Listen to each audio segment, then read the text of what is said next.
സംഗീതത്തിന്റെ ഇന്നത്തെ എപ്പിസോഡിലേക്ക് എല്ലാവർക്കും സ്വാഗതം. നമ്മുടെ NSSന്റെ വിഷു ആഘോഷം ഈ അടുത്തിടെയാണ് നടന്നത്. അതും വളരെ കെങ്കേമമായിട്ടാണ് അവർ ആഘോഷിച്ചത്. NSS വിഷുവിന്റെ കുറച്ച് കാഴ്ചകൾ നമുക്ക് കാണാം.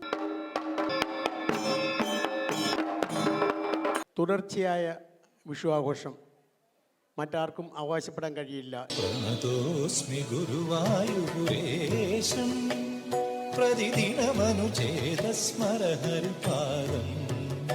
പ്രണതോസ്മി ഗുരുവായൂരേശം പ്രതിദിനമനുചേതസ്മരഹരിപാദം.